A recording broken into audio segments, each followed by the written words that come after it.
Lacey. I'm at the Small Market Meetings Conference in South Bend, Indiana. I'm speaking with Perry Currier with Visit El Paso, Yes. which is the boot capital of the world. It is the boot capital of the world. Yes. Yeah. Let's talk a little bit about your meeting business, and then let's talk about local culture. Yeah, absolutely. So El Paso is kind of in the midst of a downtown renaissance. We just passed something called the Quality of Life Bond, which has allowed us to invest $500 million into the city. $500 million. Wow. And then everything that goes with that economic development, right? So we're talking brand new hotels. We're talking renovating old historic hotels. Originally it was called the Camino Royale. Now it's the Hotel Paso del Norte.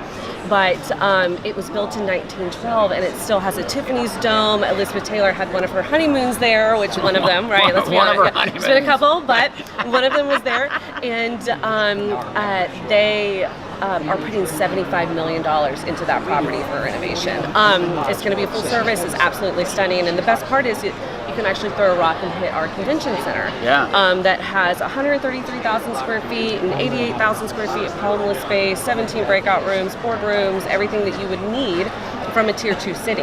Right. And that also includes other properties as well. So we've got a modern courtyard by Marriott going in and a loft going in, and a couple different properties. But another cool project that we're actually pushing out with it is streetcars.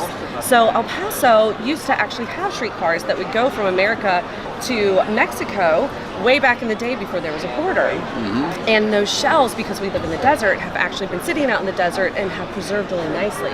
So we're refurbishing the original shells and putting them back on the streets. Now they're not going to go to Mexico this time around, but it is a $97 million initiative, and we're very excited about it. And not a lot of cities can say that that they're getting $500 million and doing the correct things with it. But we're also putting out a multiplex arena, resort property, more meeting space. I mean, the list goes on and on and on. $500 million goes a long way. It goes a long way. Congratulations. Thank you. I think that's what we need to say. Yeah, Congratulations. thank you so much. Thank you. Well, let's talk a little bit about once you have a delegation there. What are some of the off-site, you talk to me about cuisine. This will be our last question. Cuisine and off-site venues, things that really define the destination. Well, obviously, being so close to Mexico, our Mexican food is out of this world. Right. Our margaritas are out of this world. Right.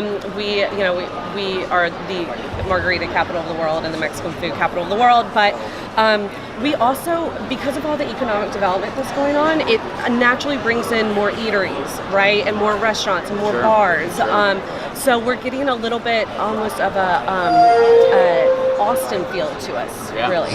So a lot more really cool breweries, and we've got wineries, and I mean, it's really an experience. El Paso's really turning into more of a destination. Sounds like it. Yeah. Well, thanks for being here. Yeah, thank you so much. We'd love to come to El Paso. Yes, so come just to El Paso. pass the word. Yes. Absolutely. Yeah. Thanks so much. Great, thank you so much. All right.